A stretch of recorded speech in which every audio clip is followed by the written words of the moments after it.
तो आज का हमारा टॉपिक है न्यूमेरिकल डिफरेंशिएशन, या हम बोल सकते हैं कि डिस्क्रीट डेटा का, यदि अभी क्वेश्चन में क्या दिया हुआ होगा, डिस्क्रीट डेटा का हमको दिया हुआ होगा, यानी कि हमें ये फॉर्म दी होगी, एक्स की कुछ वैल्यू दी हुई होगी यहाँ पर और इसके करस्पॉन्डिंग वाई की कुछ वैल्यू दी हुई होगी, और फिर हमें किसी पॉइंट के लिए इसका डिफरेंशिएशन पूछा जाएगा, तो उसको हम बोलते हैं न्यूमेरिकल डिफरेंशिएशन या डिस्क्रीट डेटा का डिफरेंशिएशन। तो डिस्क्रीट डेटा का डिफरेंशिएशन जब हमें करना होगा तो उसके लिए हम किस प्रकार से करेंगे, तो वो आज हम सीखेंगे यहाँ पर इस लेक्चर में ना। तो देखिए, एक्चुअली यहाँ पर हम न्यूमेरिकल डिफरेंशिएशन करने के लिए हम इंटरपोलेशन फॉर्मूले का उपयोग करेंगे ना। इंटरपोलेशन फॉर्मूलाज का उपयोग करेंगे, ठीक है। इंटरपोलेशन जो हमारे फॉर्मूलाज का कौन सा था, जैसे मतलब न्यूटन्स फॉरवर्ड इंटरपोलेशन फॉर्मूला, इसी प्रकार second Newton's backward interpolation formula, फिर बेसल्स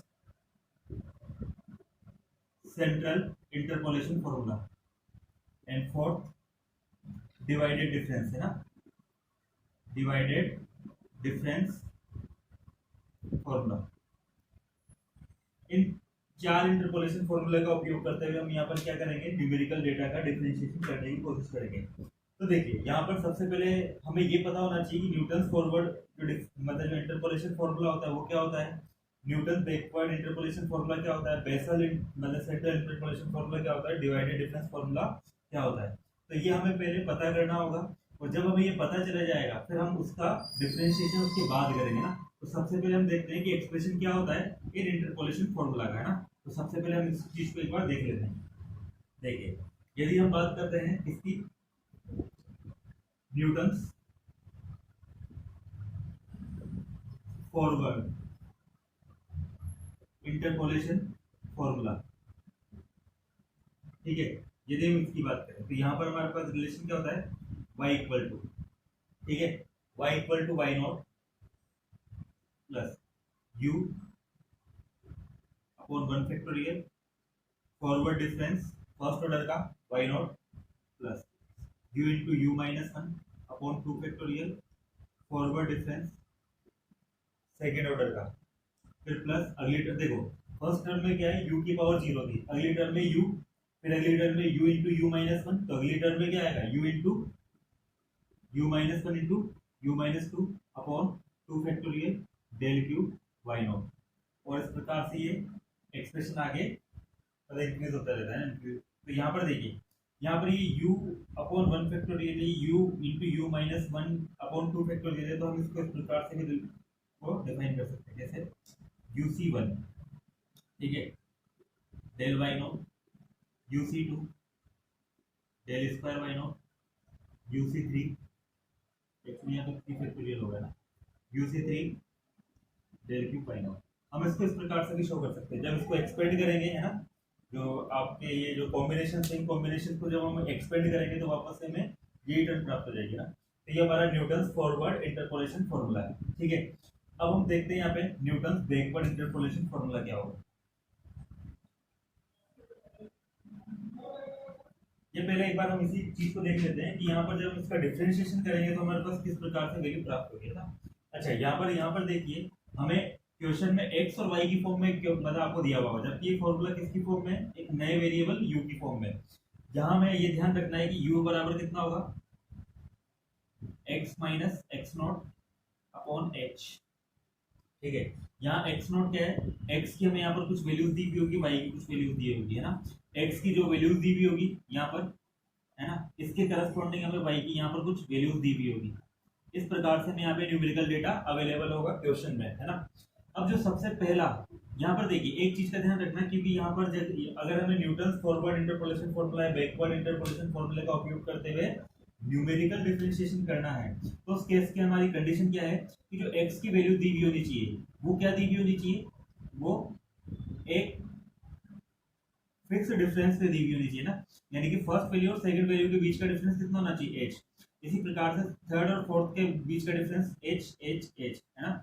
तो ये इक्वी डिस्टेंस के ऊपर हमें x की वैल्यू दी हुई होनी चाहिए ना। तो ये h क्या है हमारा, किसी भी दो कॉन्जिक्यूटिव वैल्यू के बीच का डिफरेंस, किसी भी दो, चाहे आप फर्स्ट और सेकंड का निकाल लो, चाहे थर्ड और फोर्थ का निकाल लो, किसी का भी निकाल लो ना, तो वो है। और x नॉट क्या है, जो फर्स्ट आपको वैल्यू दी हुई है वो हमारी क्या होती है, x नॉट। x के अंदर जो सबसे पहली वैल्यू दी हुई है वो हमारी क्या होगी, x नॉट है ना, मतलब सबसे फर्स्ट जो डेटा होगा x का वो हमारा होगा। और यहाँ पर x क्या है, क्वेश्चन में यदि आप जो भी आपको, जैसे आपसे ये पूछा जाता है कि dy अपॉन dx हमें निकालना है कहाँ पे, एट x इक्वल टू 1.2 है ना, तो ये 1.2 ही हमारा क्या होगा, x होगा है ना। जिस वैल्यू के ऊपर हमें डिफरेंशिएशन ज्ञात करना है या निकालना है, फाइंड आउट करना है, वही हमारा क्या होगा, x होगा। h हमें पता ही है, x नॉट इनिशियल वैल्यू होगा, तो यहाँ से हमें u पता चल जाएगा ना।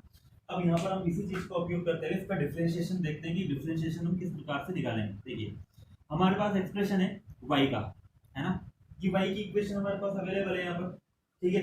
y की इक्वेशन अवेलेबल है तो हम यहाँ पर आसानी से क्या निकाल सकते हैं, dy अपॉन dx, यानी कि y का फर्स्ट ऑर्डर डिफरेंशिएशन हम यहाँ पे निकाल सकते हैं। तो जैसे मेरे को निकालना है dy अपॉन dx, अब क्योंकि यहाँ पर देखिए यहाँ पर जो एक्सप्रेशन है वो एक्सप्रेशन u की फॉर्म में, x की फॉर्म में नहीं है, तो मैं यहाँ पर इसके ऑर्डर को या फिर जो डिफरेंशिएशन का जो मतलब वेरिएबल है उसको चेंज करने के लिए यहाँ पर हम क्या करेंगे, du अपॉन du से इसको एक बार मल्टीप्लाई कर देंगे। ऑर्डर को यदि हम थोड़ा मतलब एडजस्ट करेंगे तो हमारे पास क्या आएगा, du upon dx into dy upon du, ठीक है, ये टर्म आ जाएगी हमारे पास। अब आप यहाँ पर देखिए du अपॉन dx, हमने अभी अभी देखा था कि u बराबर कितना था, x minus x not upon h, इसको हम लिख सकते हैं x upon h minus x not upon h। ये टर्म तो पूरी कांस्टेंट है क्योंकि x नॉट गिवन होगा वो कांस्टेंट होगा, h एक कांस्टेंट डिफरेंस है x की वैल्यूज के बीच में, तो ये तो कांस्टेंट है। जब हम यहाँ से du अपॉन dx निकालेंगे तो हमारे पास कितना आएगा, 1 अपॉन h। तो यहाँ पर जब इसको सिंप्लीफाई करेंगे तो dy अपॉन dx कितना आ जाएगा, simply 1 upon h into dy upon du। तो हमें कुछ भी नहीं करना है, y की जो हमें इक्वेशन दी हुई है u की फॉर्म में, उसका u के रिस्पेक्ट में हमको डिफरेंशिएशन करना है, उसको 1 अपॉन h से मल्टीप्लाई करवा देना है, तो उससे हमारे पास क्या जाएगा, dy अपॉन dx का एक्सप्रेशन आ जाएगा ना। तो ये काम हमें करना है। अब ये काम करने के लिए हम क्या काम करते हैं, देखिए आगे, तो ये हम इसमें एक बार हम इसका डिफरेंशिएशन कर देंगे u के रिस्पेक्ट में, तो हम यहाँ पर u के रिस्पेक्ट dy अपॉन dx निकालने के लिए मैंने क्या किया, हमें पता चल गया कि ये 1 upon h into dy upon du होगा। तो सबसे पहले मैं क्या निकालूंगा, dy अपॉन du। तो ये तो सिंपली है, ये इनिशियली एक y नॉट कांस्टेंट है तो ये तो 0 हो जाएगा, प्लस वहां से डिफरेंशिएशन करेंगे तो डेल y नॉट अपॉन 1, फिर यहाँ से ये एक्चुअली क्या बनता है, u square minus u upon 2, यही बनता है। इसका डिफरेंशिएशन करेंगे तो 2u माइनस 1 अपॉन 2 और साथ में del square y nought, plus जब इसको सिंप्लीफाई करेंगे तो यहाँ पे कितना बनेगा हमारे पास, u cube minus 3u square plus 2u upon में 3 फैक्टोरियल। जब इसको सिंप्लीफाई करेंगे यहाँ पे 2 फैक्टोरियल है, हाँ 2 होगी, एक ही बात है, ये 3u square minus 6u plus 2 और अपॉन में कितना हो जाएगा 3 फैक्टोरियल, यानी कि ये 3 फैक्टोरियल 6 हो जाएगा वैसे तो ना, और यहाँ पे डेल क्यूब y नॉट। इस प्रकार से हमको यहाँ पे ये फॉर्मूला हमें मिल जाएगा फर्स्ट ऑर्डर का, ठीक है। इसी प्रकार से यदि हमें सेकंड ऑर्डर का डिफरेंशिएशन चाहिए, यानी कि हमें d square y upon d x square चाहिए, तो हम इसको किस प्रकार से लिख सकते हैं, d upon d x into d y upon d x. अभी अभी हमने देखा d y upon d x, तो ये टर्म हो जाएगी, तो d upon d x 1 upon h into d y upon d you.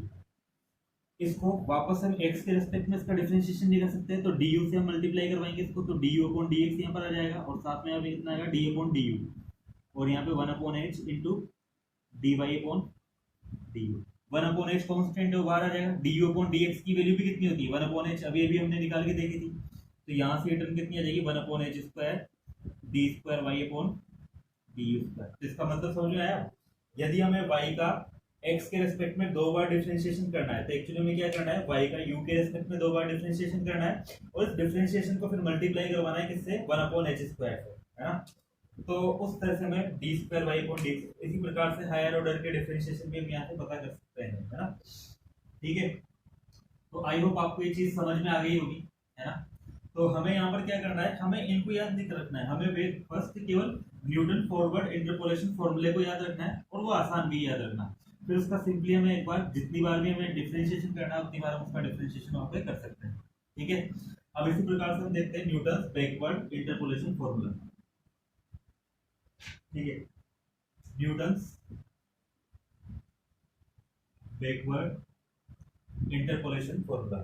ठीक है, न्यूटन बैकवर्ड इंटरपोलेशन फॉर्मूले के लिए y इक्वल टू कितना होता है, y of x not plus n h, फिर plus u upon 1 factorial del y of x not plus n h, फिर plus u into u plus 1 upon 2 factorial del square y of x not plus n h. और इस प्रकार से ये आपका मतलब formula आगे मतलब बढ़ता जाता है ना। देखिए यहाँ पर न्यूटन बैक, एक्चुअली यहाँ बैकवर्ड डिफरेंस होगा क्योंकि नाम में लिखा हुआ है बैकवर्ड डिफरेंस फॉर्मूला इंटरपोलेशन, तो यहाँ पे बैकवर्ड डिफरेंस होगा ना, तो इस चीज का ध्यान रखिए, फॉरवर्ड डिफरेंस नहीं होगा, बैकवर्ड डिफरेंस। ठीक है, यहाँ पर देखिए, यहाँ पर हमें बस दो चेंजेस करना है, कुछ भी नहीं। यदि हम न्यूटन फॉरवर्ड इंटरपोलेशन फॉर्मूले को मैं यदि वापस से लिखूं तो आप यहाँ पर देखोगे कि ये y ऑफ एक्स नॉट यानी कि जिसको हमने क्या बोला था y nought plus u upon 1 factorial, backward difference की जगह क्या होता है forward difference y of x nought पर है ना, फिर plus u into u minus 1 upon 2 factorial del square y of x nought, जिसको हमने डेल स्क्वायर y नॉट लिखा था ना। यहाँ पर देखिए तो हमें कुछ ही चेंजेस करने हैं। सबसे पहला, क्योंकि वो फॉरवर्ड इंटरपोलेशन था तो वहां पर सबसे पहली वाली वैल्यूज पर ही हमें सारी वैल्यूज कैलकुलेट करनी है, एक्स की सबसे फर्स्ट वैल्यू के ऊपर ही हमको ये सारी वैल्यूज कैलकुलेट करनी है, क्योंकि ये फॉर्मूला कौन सा है फॉरवर्ड इंटरपोलेशन फॉर्मूला। तो फॉरवर्ड है तो अब इसे आगे से स्टार्ट करेंगे, यानी कि x की जो इनिशियल वैल्यू है x नॉट वहीं से देखो, x की वैल्यूज जो हमें दी हुई है सबसे पहले x नॉट, फिर अगली वाली x नॉट प्लस h है ना, x नॉट प्लस h, फिर उससे अगली वाली x नॉट प्लस 2h। इसी प्रकार से हमें लास्ट जो वैल्यूज होगी वो कौन सी होगी हमारी x नॉट प्लस nh। तो ये x नॉट प्लस nh का मतलब क्या है, सबसे एंड वाले मतलब एंड पोजीशन पे जो x है उस पर वैल्यूज है ना। इसी प्रकार से देखिए दूसरा चेंज, तो यहाँ पर हमें जितनी भी वैल्यूज निकालनी है सब कहाँ पर निकालनी है, x की इनिशियल वैल्यू पर, यानी कि यहाँ पर फॉरवर्ड इंटरपोलेशन फॉर्मूले के लिए। बैकवर्ड इंटरपोलेशन फॉर्मूले के लिए हमें जितनी भी वैल्यूज निकालनी है सब कहाँ पे निकालनी है, सबसे एंड वाली वैल्यू पे, x की सबसे एंड वाली वैल्यू पे, यानी कि x नॉट प्लस nh। तो एक डिफरेंस हमें ये करना है।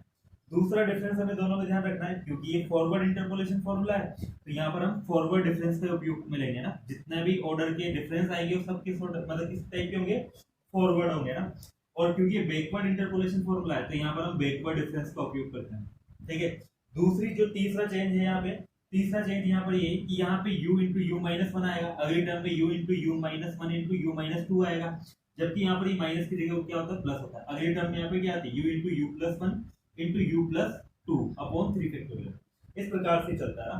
तो बस इन दोनों में इतना से अंतर है। तो अगर ये अंतर अगर आपको क्लियर है, 3 पॉइंट का अंतर है। सबसे पहले फॉरवर्ड डिफरेंस में हम जितनी भी वैल्यूज कैलकुलेट करेंगे इनिशियल x की इनिशियल वैल्यू पर कैलकुलेट करेंगे, बैकवर्ड डिफरेंस में हम लास्ट वाली वैल्यू के ऊपर कैलकुलेट करेंगे। दूसरा डिफरेंस क्या है, फॉरवर्ड इंटरपोलेशन फॉर्मूले में फॉरवर्ड डिफरेंस का उपयोग किया जाता है, जबकि बैकवर्ड इंटरपोलेशन फॉर्मूले में बैकवर्ड डिफरेंस का उपयोग किया जाएगा। तीसरी चीज हमको क्या ध्यान रखनी है कि यहाँ पर फॉरवर्ड इंटरपोलेशन फॉर्मूले में हमारे पास मतलब फॉर्मूला में माइनस आएगा और जबकि यहाँ पर क्या आएगा प्लस आएगा ना। अब देखिए इस पॉइंट यहाँ पर बैकवर्ड इंटरपोलेशन फॉर्मूले के लिए u कितना होगा, देखिए जैसे हमने फॉरवर्ड इंटरपोलेशन फॉर्मूले के लिए देखा था u बराबर कितना था x minus x not upon h, ये था, यानी कि इनिशियल वैल्यू का ही डिफरेंस, इनिशियल वैल्यू से ही हमने x का डिफरेंस लिया था। यहाँ पर इस वाले बैकवर्ड इंटरपोलेशन के लिए u कितना होगा x minus x not plus nh, यानी कि फाइनल वैल्यू जो हमारे पास है x की, यानी कि लास्ट वैल्यू जो है उससे हमें x का डिफरेंस निकालना है और उसमें डिवाइडेड बाय कितना कर देना है h, जो x की हमें इक्वी डिस्टेंस वैल्यू दी गई है उसका हमें यहाँ पे डिफरेंस मतलब डिवाइड करना है ना। तो ये चीज का ध्यान रखिएगा ना, हमसे गलती यहीं पर ही होती है। अब देखिए वापस से हमें क्या निकालना है, जैसे यहाँ पर मैं वापस से लिख देता हूँ u बराबर कितना है x minus x not plus nh और अपॉन में h। ठीक है, इसको सिंप्लीफाई करेंगे तो ये x upon h minus x not plus nh upon h, ये पूरी टर्म क्या है कांस्टेंट है। तो जब हम यहाँ से du अपॉन dx निकालेंगे तो du अपॉन dx कितना जाएगा वापस से 1 अपॉन h। अब वापस से मैं यहाँ पे dy अपॉन dx निकालना चाहता हूँ तो dy अपॉन dx यहाँ पर सिंपली नहीं आएगा, ये कितना होगा du upon dx into dy upon du upon dx हम पहले से निकाल चुके हैं तो ये 1 upon h into dy upon d u आ जाएगा। ठीक है, इसी प्रकार से यदि हमें सेकंड ऑर्डर का डिफरेंशिएशन निकालना है तो सेम ही है, तो वापस से यहाँ पर सेकंड ऑर्डर का है तो यहाँ पे नीचे एच स्क्वायर आ जाएगा और ये d square y upon d u square आ जाएगा। इसी प्रकार से यदि हमें थर्ड ऑर्डर का निकालना है तो थर्ड ऑर्डर के डिफरेंशिएशन के लिए क्या हो जाएगा हमारे पास, ये डी मतलब वन अपॉन एच क्यूब और ये d y upon d u. इस प्रकार से ये हायर ऑर्डर के हमें डिफरेंशिएशन यहाँ पे प्राप्त हो जाएंगे ना। तो ये हमारा था second point, Newton's backward interpolation formula. अब हम बात करते हैं बेसल सेंट्रल इंटरपोलेशन फॉर्मूले की, है ना। बेसल का central interpolation formula,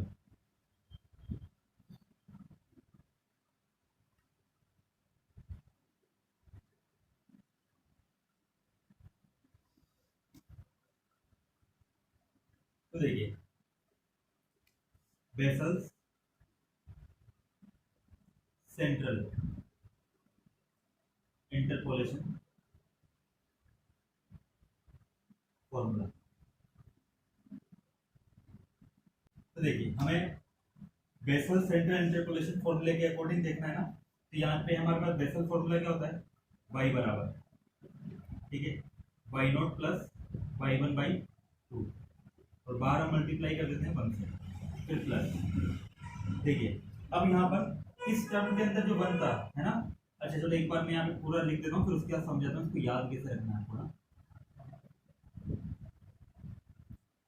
del by not, फिर अगली टर्म हमारे पास क्या होगी, u into u minus one upon two factorial और यहाँ पर del square y nought plus del square y minus one,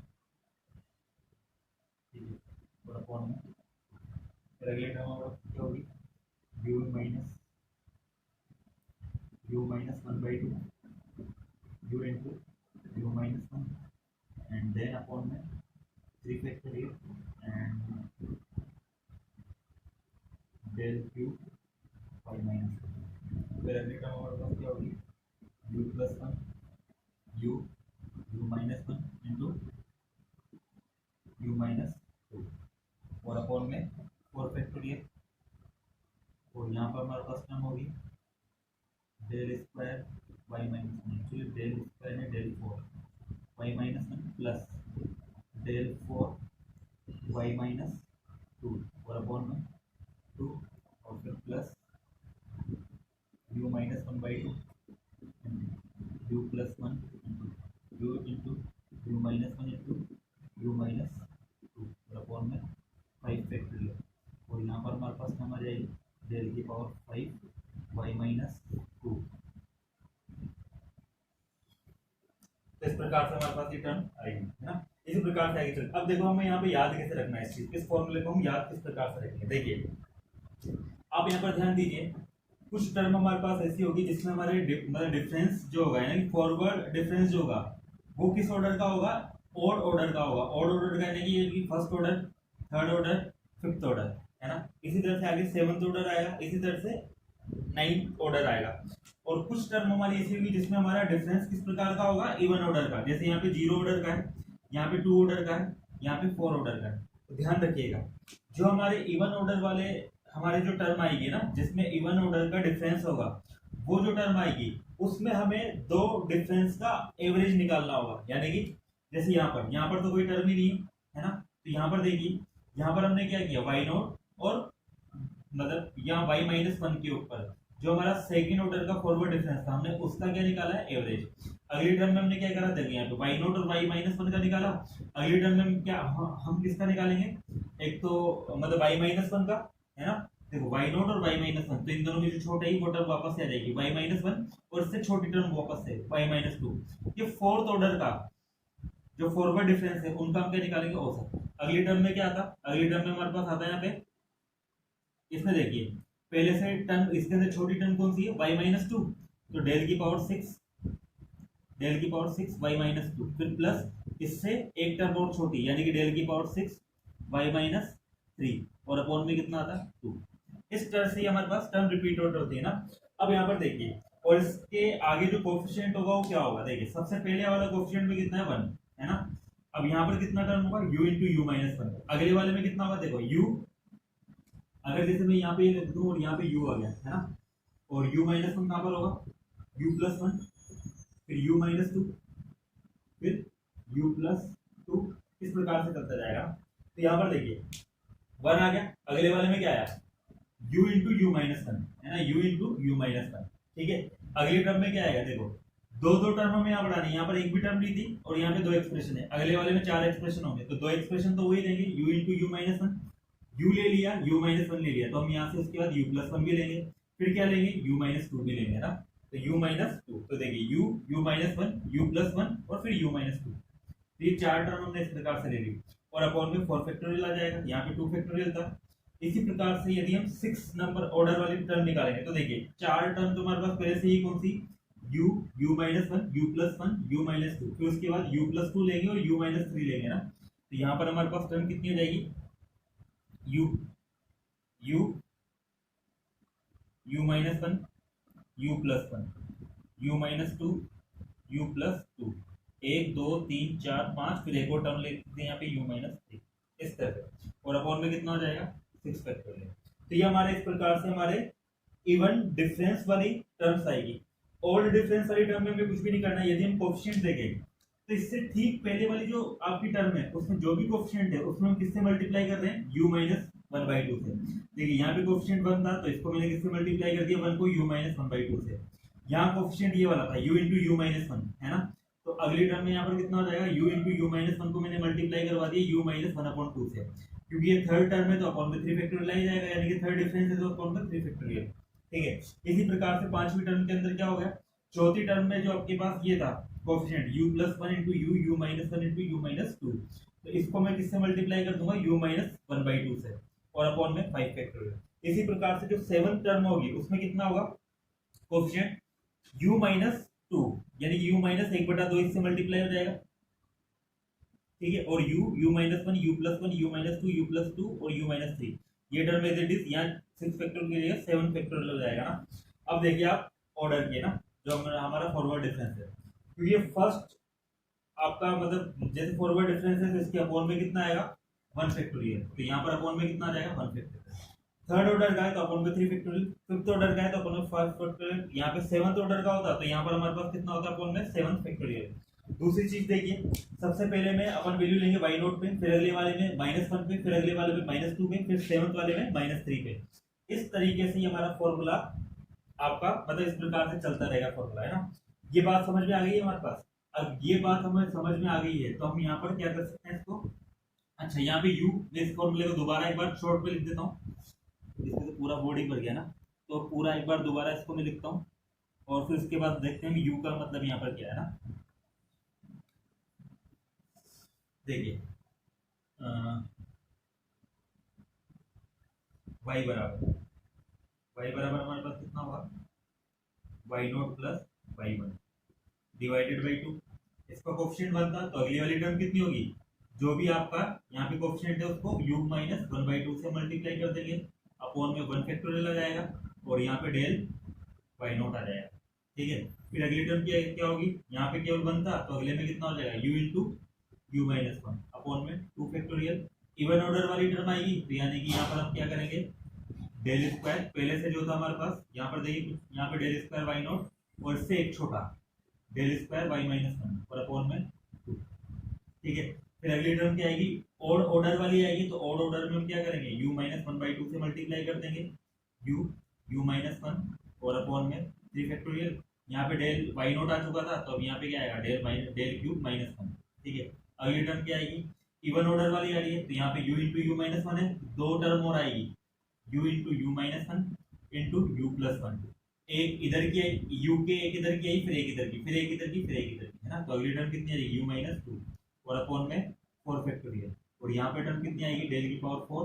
अब इन दोनों में से छोटी कौन सी है, y माइनस वन, तो यहाँ पे y माइनस वन प्लस एक इससे छोटी और टर्म y माइनस टू का एवरेज।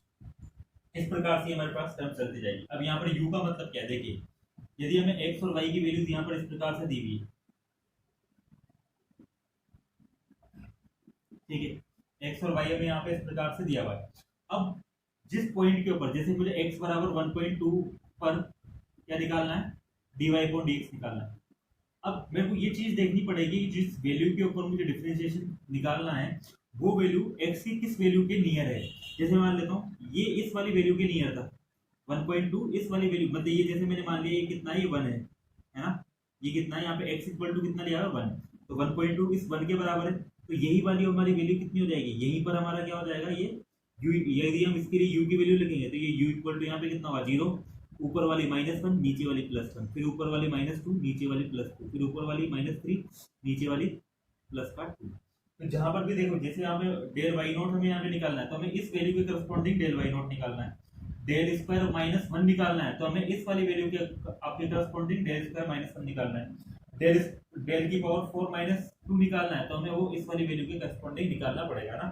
इस प्रकार से हम यहाँ पर ये सब चीजें निकालेंगे और वो यहाँ पे रखेंगे। तो आई होप आपको समझ में आ रहा होगा कि यहाँ पे u क्या है ना। तो यहाँ पे u का मतलब क्या होगा, ये जो भी वैल्यू होगी इस वाली वैल्यू को मैंने क्या नाम दे दिया x0, ये जो वैल्यू होगी इसी वैल्यू को मैं क्या नाम दूंगा x0, और इससे ऊपर वाली वैल्यू कितनी होगी x0 -h, इससे ठीक ऊपर वाली वैल्यू x0 -2h, और ये वाली वैल्यू x0 -3h, इससे ठीक आगे वाली वैल्यू कितनी होगी x0 +h, ये वाली x0 +2h, और ये वाली x0 +3h। अब जब हम इसके लिए u निकालेंगे तो u हमारे पास कितना होगा x -x0 अपॉन h, वही फॉर्मूला हम काम में लेंगे। अब यहाँ पर देखिए इससे ठीक ऊपर वाली वैल्यू का x का मान कितना है x -h upon x -h है, तो इसके लिए अगर मैं मतलब u निकालता हूँ तो इस वाली वैल्यू के लिए x की वैल्यू कितनी है, ये वाली, तो x की वैल्यू मैं यहाँ पे रखूंगा x0 -h -x0 और अपॉन में h, इससे ये कट गया तो -h अपॉन h, तो ये कितना आ गया -1, इसीलिए u की वैल्यू कितनी है यहाँ पे -1, ऊपर वाले के लिए -2 और उससे ऊपर वाले के लिए -3, इस प्रकार से वैल्यूज हमारी क्या चलेगी चलती जाएगी ना। तो आई होप आपको समझ में आ गया होगा। तो देखिए फॉरवर्ड इंटरपोलेशन फॉर्मूले में x0 क्या होती है, इनिशियल वैल्यू, और क्योंकि ये सेंट्रल इंटरपोलेशन फॉर्मूला है तो x0 कौन सा होगा, जिस वैल्यू के नियर बाई हमारा x है उस वैल्यू को हम x0 मानेंगे, और उससे ऊपर वाली टर्म को कितना x0 -h, उससे ऊपर x0 -2h, और उससे ऊपर x0 -3h, वैल्यू के नीचे वाली term x0 +h, x0 +2h, x0 +3h। इस प्रकार से हम यहाँ पे चीजों को लेते हुए चलेंगे, और ये हमारे पास फॉर्मूला आ गया है तो हम वापस से इसका क्या करेंगे, डिफरेंशिएशन करेंगे। तो डिफरेंशिएशन तो किस प्रकार से होगा, ठीक वैसे होगा जैसे सब में हमने किया है। तो हमें यदि फर्स्ट ऑर्डर का डिफरेंशिएशन मतलब चाहिए जैसे dy अपॉन dx चाहिए, ये हमारा कितना हो जाएगा 1/h into dy upon du। इसी प्रकार से यदि हमें d² y अपॉन dx² चाहिए तो ये 1/h² d² y upon dx²। तो हमें बार बार बस u के रिस्पेक्ट में क्या करना है, डिफरेंशिएशन करना है। तो ये आपको समझ में आ गया होगा। अब हम बात करते हैं डिवाइडेड डिफरेंस फॉर्मूले, लास्ट पॉइंट, फिर उसके बाद हम यहाँ पे क्या क्या देखेंगे, न्यूमेरिकल्स देखेंगे ना। न्यूटन्स डिवाइडेड डिफरेंस फॉर्मूला, ठीक है।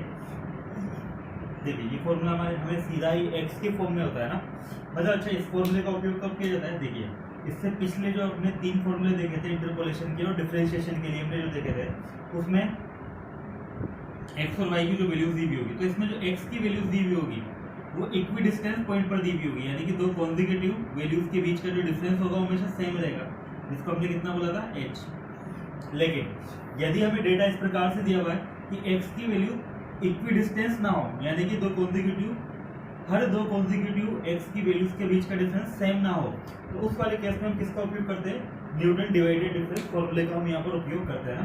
तो ये फॉर्मूला क्या होता है पहले इसको देखते हैं, फिर उसके बाद इसका डिफरेंशिएशन देखेंगे ना। तो देखिए सिंपल सा ही है कि हमारे पास यहाँ पर ये एफ ऑफ या वाई बराबर कितना होता है y0 plus x minus x0 into del y of x0। देखिए यहाँ पर ये फॉरवर्ड डिफरेंस नहीं है ना, फॉरवर्ड डिफरेंस हमारा सिंपली कितना होता है, फर्स्ट ऑर्डर का फॉरवर्ड डिफरेंस ये वाला होता है। ये जो है हमारे पास यहाँ पर ये जो टर्म है ये हमारे पास क्या है, डिवाइडेड डिफरेंस है ना। जैसे यदि हमारे पास क्या वैल्यू हो डेल y ऑफ x0, ये जो आपका है ये फर्स्ट हमारा क्या है, फर्स्ट ऑर्डर का ऑर्डर डिवाइडेड डिफरेंस, इसकी वैल्यू कितनी होती है y of x1 minus y of x0 और अपॉन में x1 माइनस x0, ठीक है। फॉरवर्ड डिफरेंस में तो केवल कितना होता था y of x1 minus y of x0, लेकिन यहाँ पर हमें x1 और x0 के डिफरेंस से भी इसको डिवाइड करना है, इसलिए इस डिफरेंस को हम क्या बोल रहे हैं, डिवाइडेड डिफरेंस। ठीक है, ये फर्स्ट ऑर्डर का डिवाइडेड डिफरेंस है ना। फिर अगली जो टर्म आएगी प्लस कितनी आएगी, x minus x nought into x minus x one, और फिर सेकेंड ऑर्डर का डिवाइडेड डिफरेंस है ना, y डेल एक्स नॉट।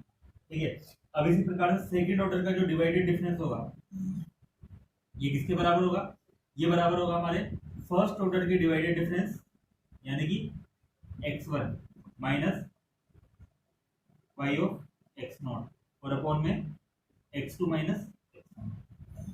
ये टर्म होगी हमारे पास है ना, इसकी जो वैल्यूज होगी वो ये वाली होगी। हम ये चीज को जब यहाँ पर न्यूमेरिकल वगैरह देखेंगे तब हम इस चीज को ज्यादा अच्छे तरीके से देखेंगे कि इसका मतलब क्या है ना, और हम किस प्रकार से ये वैल्यूज कैलकुलेट करते हैं। अभी फिलहाल के लिए आप ये ध्यान रखिए कि यहाँ पे डेल स्क्वायर वाई नोट मतलब del square y of x nought जो है वो सेकेंड ऑर्डर का फॉरवर्ड डिफरेंस नहीं है ना, ये सेकेंड ऑर्डर का डिवाइडेड डिफरेंस है ना, तो इस चीज का ध्यान रखिएगा।